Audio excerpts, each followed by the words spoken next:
Vamos a concentrarnos ahora en los tipos de BJT que hay y en sus modelos. En primer lugar, los BJT los hay de dos tipos, los llamados NPN y los llamados PNP.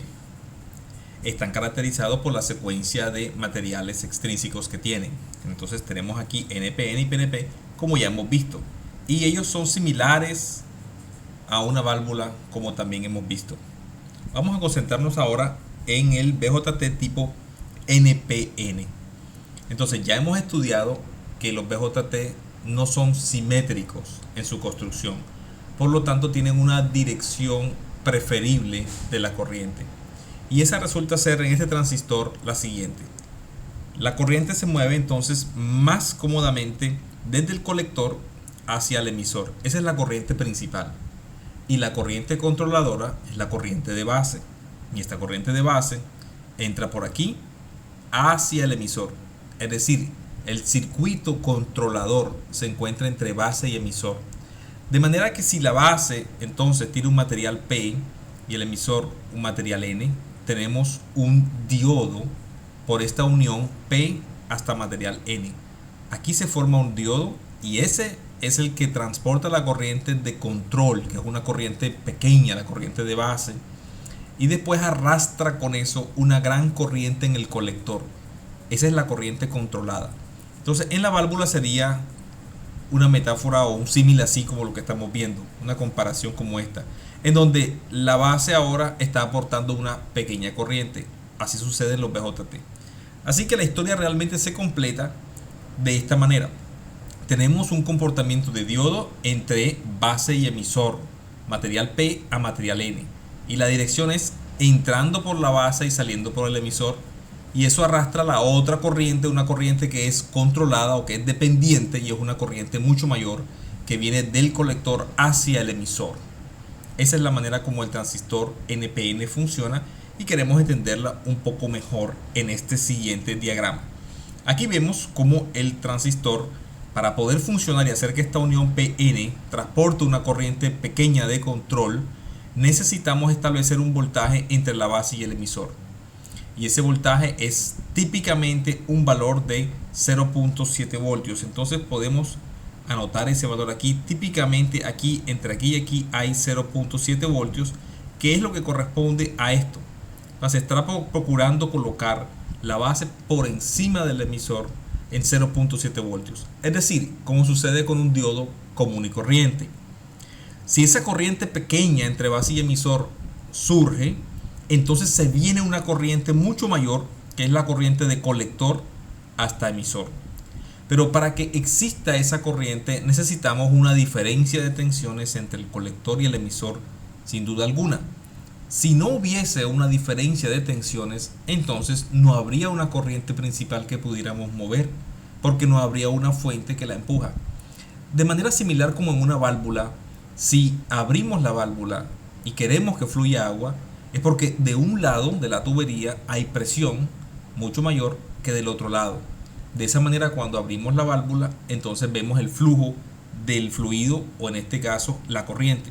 Entonces este voltaje que está aquí es el que separa el colector del emisor, y generalmente es mayor. Entonces básicamente, si tenemos al emisor ubicado en algún valor de tensión, vamos al gráfico aquí de la derecha, por ejemplo en un valor aquí de tensión, en un eje de tensiones relativas, entonces la base está 0.7 voltios por encima. Entonces aquí lo tenemos, 0.7 voltios por encima, encendiendo a ese diodo, y ahora entonces se viene una corriente mucho mayor. O sea, el colector está en voltios por encima del emisor. O si este es el emisor, el colector está por acá arriba. Y para que esto funcione de la manera como se está ilustrando, necesitamos que el colector esté siempre por encima del emisor, y preferiblemente por encima de la base. Ahora, vamos a mirar eso utilizando el símbolo correspondiente para un transistor NPN. Aquí está. Tiene tres terminales, 1, 2, 3 terminales, y aquí están: base, emisor, colector. Nota cómo es el símbolo. La base llega recta hasta una línea perpendicular. De aquí surgen dos líneas diagonales, una hacia abajo con una flecha, esa es la del emisor, y una hacia arriba sin flecha, esa es la del colector. Entonces los tres terminales son totalmente claros y no se confunden. El que tenga la flecha, ese es el emisor. El otro es el colector. Y la base se distingue perfectamente porque entra y se encuentra con una línea que está perpendicular a ella. Ahora, la dirección de la flecha nos dice cómo se mueven las corrientes en ese transistor. Por ejemplo, esta dirección implica que entre base y emisor el movimiento es desde la base hasta el emisor. Esa es la corriente controladora, la pequeña que va por aquí. Pero esta flecha también nos indica cómo se mueve la corriente desde el colector hasta el emisor. De hecho, viene del colector, la gran corriente, hasta el emisor. Después se regresa por este circuito que está aquí. Entonces, nota cómo el símbolo del transistor BJT nos informa plenamente quién es cada terminal y además cómo se mueve la corriente. En el emisor miraremos que la corriente sale, entonces entra por base, sale por emisor, entra colector, sale por emisor. De hecho, la corriente en el emisor es la suma de la corriente de base más la corriente de colector. Se nota también, repasemos nuevamente las tensiones. Si el emisor está en algún valor de tensión, por ejemplo aquí, la base está 0.7 más arriba, porque se forma un diodo, 0.7, y más arriba de ambos se encuentra el colector. El colector tiene entonces esta fuente principal que es la encargada de impulsar esa corriente mayor, pero lo podrá hacer cuando le autorice la corriente de base. Y ese es el funcionamiento del transistor como una válvula, precisamente esa autorización de parte de la corriente de base. Ahora miremos algunas relaciones importantes. La corriente de colector es mayor que la corriente de base, eso lo hemos estado diciendo, pero ¿cuánto mayor? Eso está contabilizado por una constante llamada beta, que pertenece al transistor. Ella se le llama la ganancia en corriente. Y beta es el número que multiplica a la corriente de base. Y es un número típicamente de 200. En un transistor que compras en el mercado local, más o menos espérate un beta alrededor de 200. De pronto más, de pronto un poco menos, pero es alrededor de 200.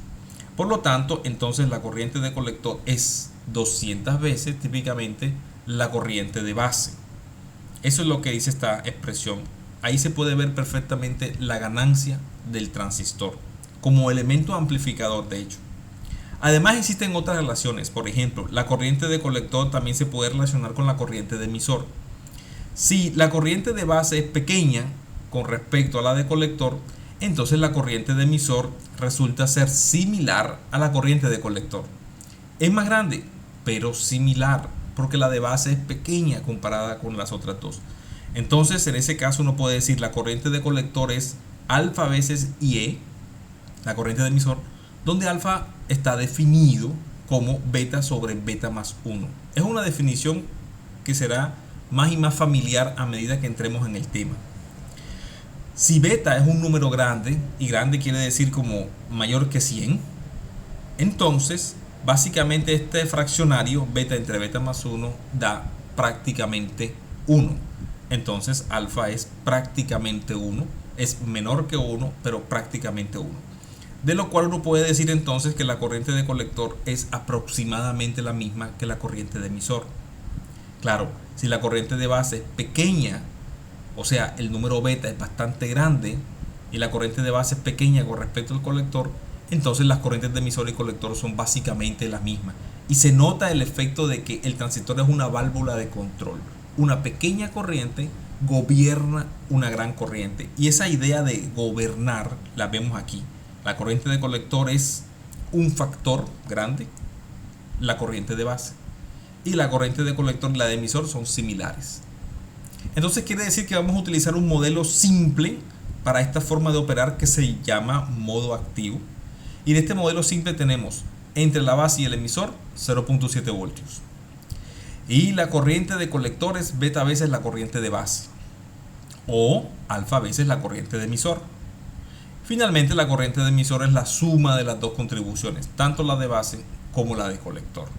Entonces este va a ser el modelo más sencillo que estemos utilizando para el transistor NPN.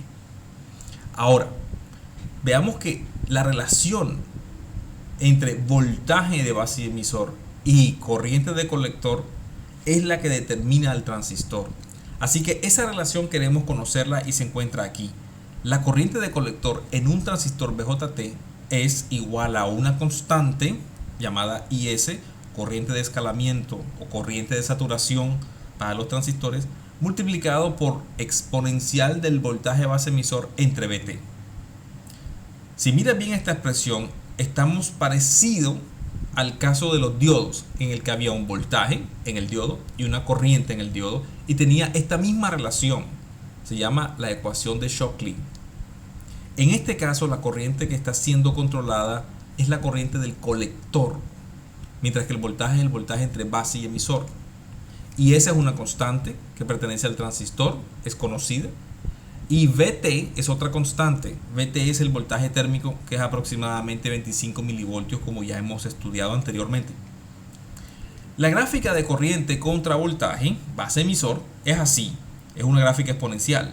Viene siendo un valor despreciable. A partir de 0.5 comienza notoriamente a subir. Y cualquier valor de corriente que tengamos se manifiesta para una tensión base emisor de alrededor 0.7. Esta gráfica nos ilustra que puede ser un poco más o un poco menos. Pero fíjese que una pequeña variación en el voltaje base emisor significa una gran variación en la corriente de colector. En otras palabras, las variaciones en la corriente de colector implican cambios muy pequeños en el voltaje base emisor. Entonces notamos que para cualquier valor de corriente común podemos decir que es 0.7 voltios entre base emisor. Sin embargo, si tenemos entre base y emisor un voltaje muy pequeño, digamos menor que 0.5, entonces la corriente que va a fluir por el colector es despreciable, que diremos que es cero y diremos que el transistor está apagado con eso. Ahora veamos algunos modelos muy comunes para el transistor. Aquí tenemos base y tenemos el emisor y tenemos el diodo, la unión PN que hay entre base y emisor. Y arriba está la fuente de corriente controlada por, y aquí vienen diferentes posibilidades, por el voltaje base emisor.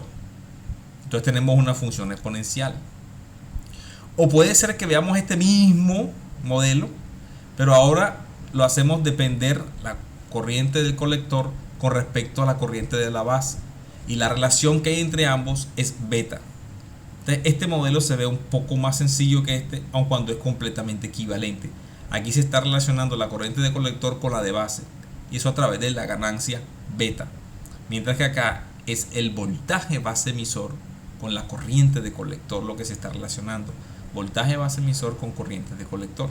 Por lo tanto, es una relación no lineal. Y ahora finalmente, si se quiere uno referir a la dependencia de la corriente de colector con respecto a la de emisor, entonces puedo utilizar alfa veces corriente de emisor. Si es conocida la corriente de emisor, entonces la corriente de colector es alfa veces IE. Y si beta es grande, alfa es prácticamente 1. Entonces estos tres modelos son perfectamente válidos, equivalentes, iguales en el contexto del transistor NPN. A estos modelos se le llama el modelo T o los modelos T. Y la razón por la cual se llama T es porque el modelo tiene un aspecto muy similar a la letra T. Es por esa razón que se le llama así. También existe para el mismo transistor NPN los llamados modelos pi. Entonces, como vemos acá, modelos pi. Y la razón por la que estos modelos se llaman pi es porque tienen un aspecto muy similar a la letra pi. Falta aquí una conexión, una línea, pero es un modelo que irá creciendo poco a poco en su estudio de electrónica analógica, pero por lo pronto está bastante sencillo y podemos decir sí se parece a la letra pi. Este modelo no es igual al anterior. Si miras, por ejemplo, aquí hay un diodo entre base y emisor. Míralo bien, base de este lado, emisor. Y la fuente controlada está entre colector y emisor. En tanto que en el modelo anterior, el modelo T, mira bien cómo está. Estamos la fuente controlada entre el colector y un nodo intermedio interno en este modelo. Y entre base y emisor hay un diodo, pero la base está conectada a un nodo intermedio interno no accesible desde los terminales externos del transistor aquí, como son base, emisor, colector.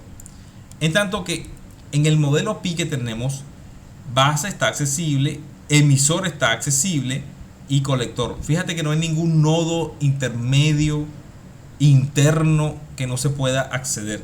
Entonces este modelo es diferente del anterior, pero es equivalente. Es decir, la escogencia de uno u otro, eso depende realmente del analista del circuito en ese momento. Es un asunto de preferencias o es un asunto de conveniencias, porque tal vez un modelo u otro ayuda a analizar algún circuito más fácilmente. Mira los modelos PI que hay disponibles. Este, por ejemplo, es el que depende del voltaje base emisor. Corriente de colector depende del voltaje base emisor de la forma no lineal, como ya hemos presentado. Pero este de acá depende de la corriente de colector de beta veces por IB de la corriente de base. Así que este es otro modelo también muy popular para el transistor NPN. Entonces, con eso hemos presentado los modelos para los transistores. Hagamos un ejercicio para entender un poco el manejo con estos modelos para el transistor NPN.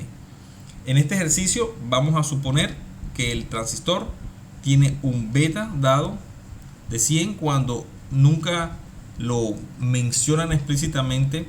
Nuestro texto guía, el libro de Cedra, dice que tomemos beta como si fuera 100. Es un valor muy típico, muy normal, y se considera que está indicando hacia lo bajo. O sea, se esperaría que los transistores tuvieran un beta mayor, pero entonces 100 es como un número suficientemente conservativo y es un número atractivo, es sencillo decir 100. Entonces, si no mencionan, asumimos que beta es 100. Y se nos pide en el circuito analizarlo completamente, es decir, descubrir todos los valores de tensiones y corrientes en todas partes. Entonces miremos, este es el modelo de un transistor, esta caja azul, base, colector, emisor, utilizando el modelo PI. Y ahora me dicen, se tiene una corriente en la base de 10 microamperios obligatoria por esta fuente de corriente que la está imponiendo. Se me dice que analice el circuito, o sea, busque todas las cosas en todas partes. Entonces vamos a hacerlo. La corriente de base es clara, es 10 microamperios y faltaría el voltaje entre base y emisor. Voy a decirlo de manera aproximada que el voltaje de base emisor es 0.7 voltios. O sea, cuando el diodo está transportando una cierta corriente, es decir, cuando el transistor está transportando corriente en base entre base y emisor, vamos a decir sencillamente que el valor es 0.7.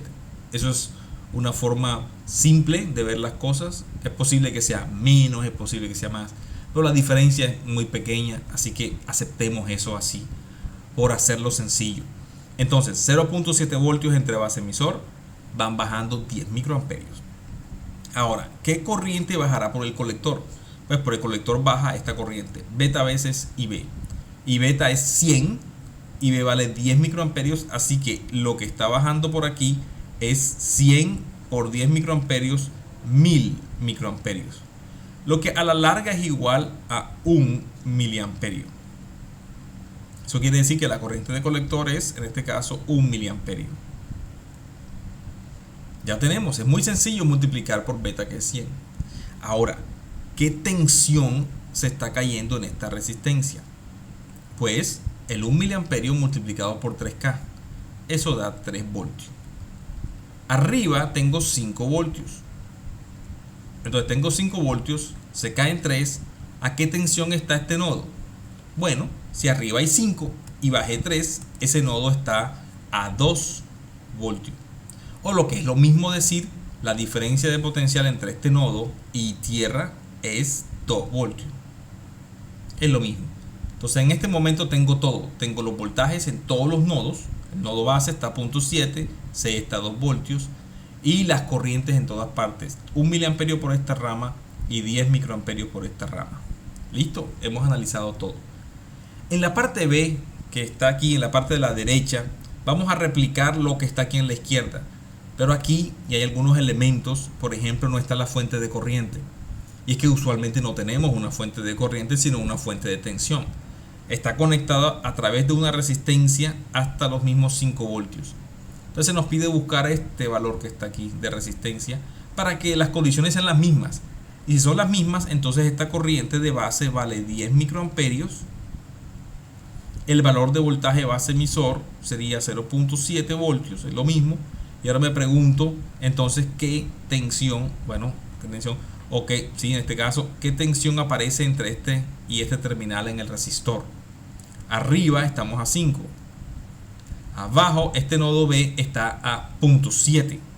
Esa es la tensión en ese nodo porque entre este nodo y tierra hay 0.7. Entonces está a 0.7 aquí. O sea, ¿qué tensión aparece aquí? La diferencia. 4.3. 3 voltios. Ahora, 4.3 voltios y aquí tenemos un flujo de 10 microamperios. ¿Qué resistor será este? Entonces déjame calcularlo acá arriba. Sería 4.3 voltios entre 10 micro. Eso es igual a 4.3 entre 10, 0.43. Y ese micro sube como megas. Así que el resultado es 0.43 mega ohmios esta resistencia. Pero en vez de escribirlo así, escribámoslo como mejor 430 kilo ohmios. Entonces esta resistencia RB es de 430 kilo ohmios. Ahí está. Tenemos entonces ya la resistencia que necesitamos ahí. Un poquito ahí. Un poquito el numerito quedó así como raro así. 430 kilo ohmios. Muy bien. Entonces tenemos esta parte de la izquierda hecha. Ya no tenemos una fuente de corriente. Tenemos una resistencia, una fuente de tensión, 5 voltios. Ya está más claro. Ahora del otro lado se siguen produciendo con esos 10 microamperios los mismos 1 miliamperio. Eso continúa. Así que mi corriente de colector sigue siendo 1 miliamperio. Y ahora, dependiendo de la resistencia de colector que yo fije, tendré diferentes valores para la tensión en el nodo colector. Si arriba, recordemos, estamos a 5 voltios, entonces si se escoge una RC de los mismos 3 kilo ohmios que estaba acá antes, se caerán entonces aquí 1 miliamperio por 3 voltios, y yo tendré mis 2 voltios en este nodo. Pero si cambio la resistencia de colector por otro valor, digamos por ejemplo, que si la resistencia de colector fuese ahora 1 kilo ohmio, entonces 1 kilo ohmio por 1 miliamperio ya se están cayendo 1 voltio. O sea, he cambiado la resistencia de colector.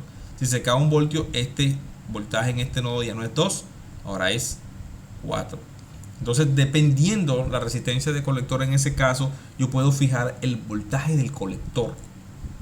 Y fíjese que tengo, cuando miro el panorama eléctrico, tengo por ejemplo, el emisor se encuentra en 0, la base se encuentra en 0,7 en ambos casos, y el colector se puede, en el primer caso se encontró a 2 voltios, pero ahora lo puse a 4 voltios. Entonces mire, el panorama es C está arriba, B está más abajo, E está en el fondo. Y entre base y emisor hay 0,7, y entre emisor y colector hay suficientes voltios. O sea que estamos en el modo activo del transistor, que es el modo usualmente en el cual podemos afirmar que él está amplificando, que él está haciendo el control debido en esa válvula.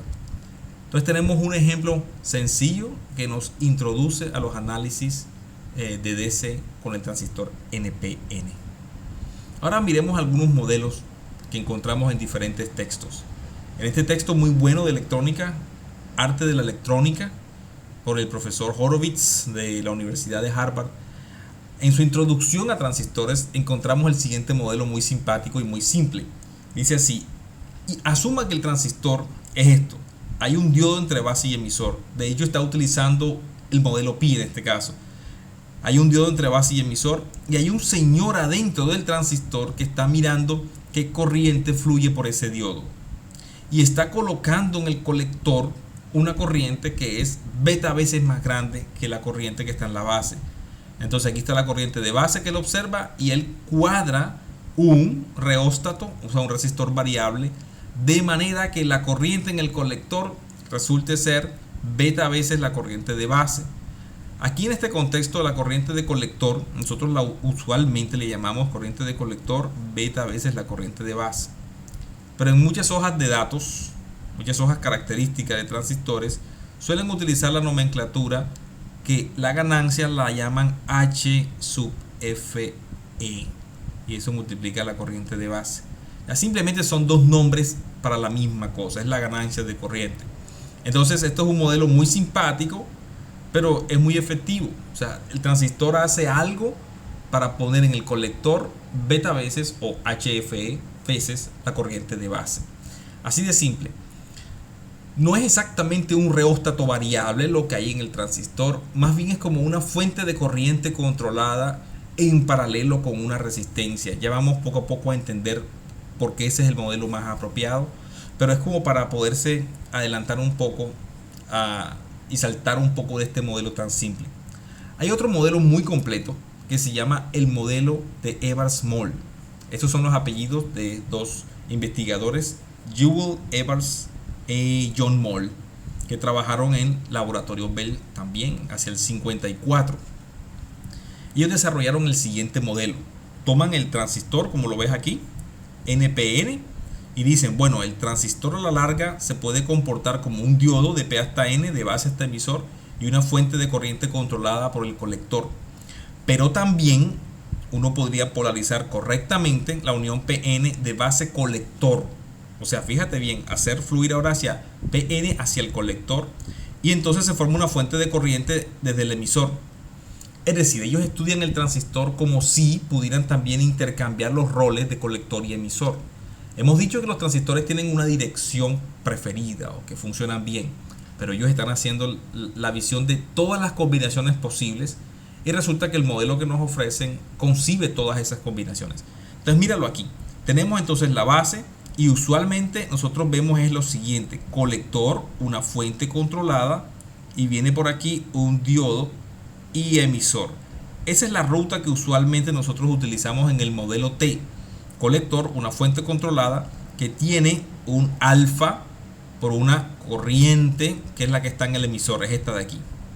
Entonces la corriente que sale por el emisor aparece aquí multiplicada por alfa, esa es la corriente de colector, donde alfa es un número similar a 1. Y entonces tenemos nuestro modelito. Aquí tenemos el transistor, base, colector, emisor, y aquí tenemos el diodo. Tal cual. Pero también es posible concebir la siguiente forma de operación, de hecho, que es la que vamos a mostrar ahora. También es posible concebir una forma reversa, en la cual del emisor se mete uno por una fuente, alfa también aquí, por este diodo que está aquí, y sale por aquí. Y aquí está la base también conectada hasta este punto.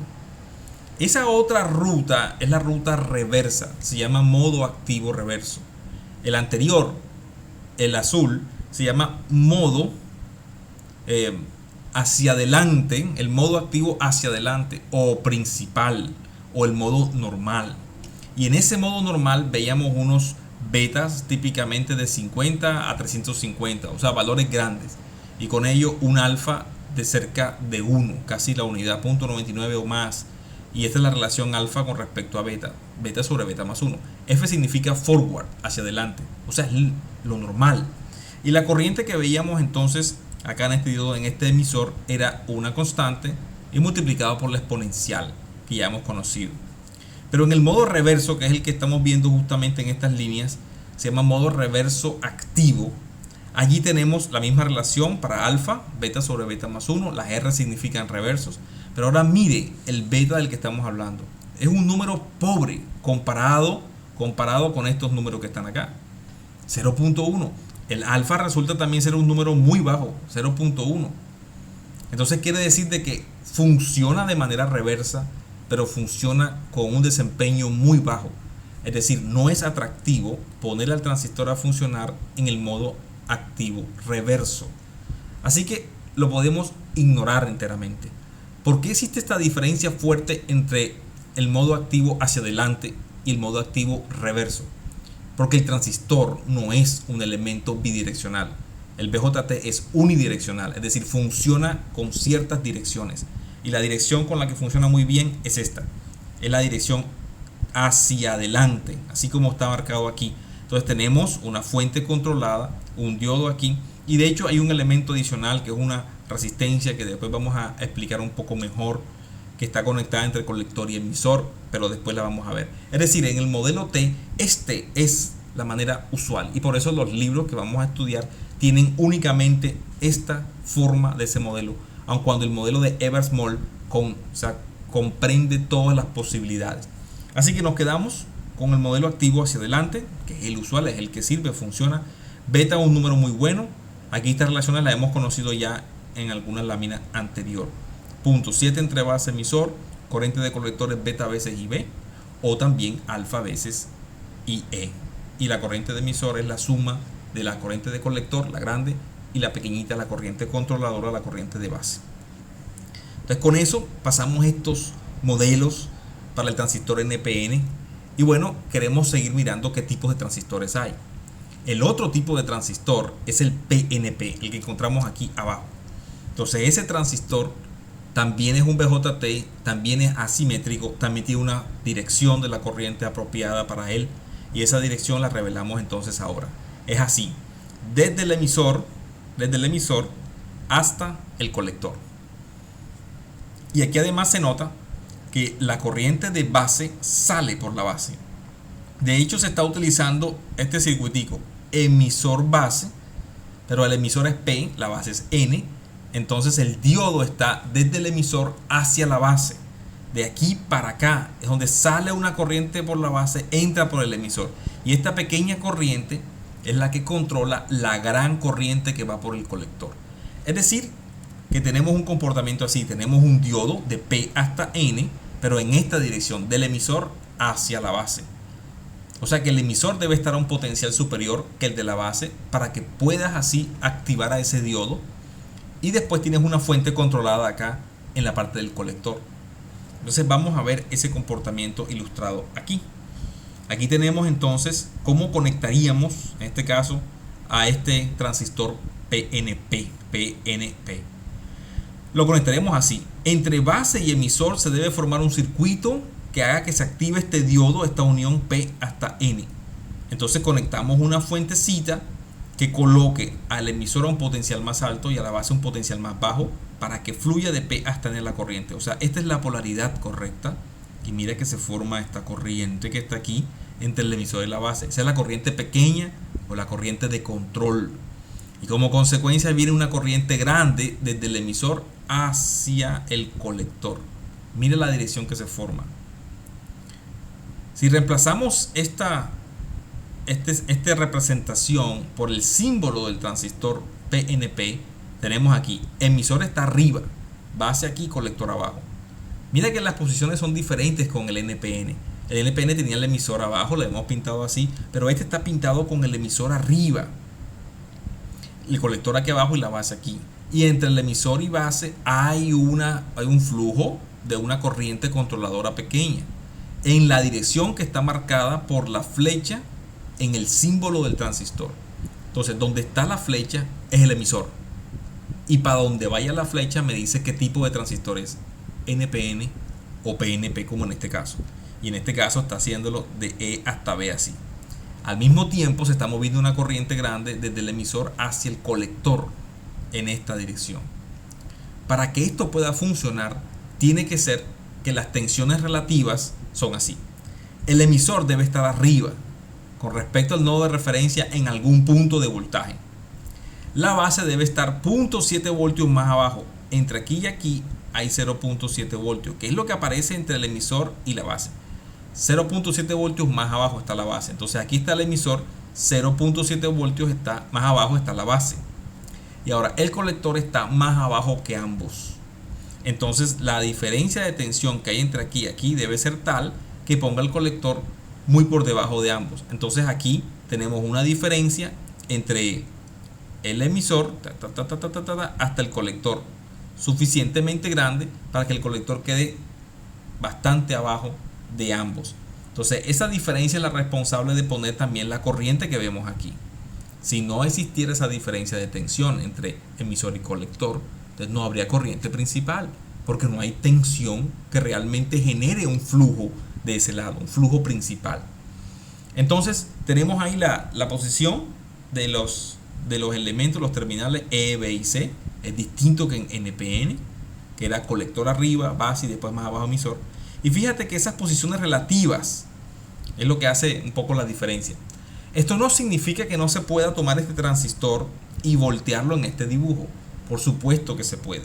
Se puede voltear, se puede hacer espejo con él, se puede girar, todas las cosas se pueden hacer. Pero usualmente es más sencillo entender un circuito cuando en el caso de los PNP el emisor se pinta arriba diciendo está en un nodo de más tensión y el colector más abajo en un nodo de menos tensión. Se suelen pintar en los diagramas arriba los nodos de más tensión, en la mitad los nodos de tierra y en la parte de abajo los nodos de menos tensión o tensión negativa. Entonces ese tipo de acomodos visuales ayudan mucho a entender un circuito.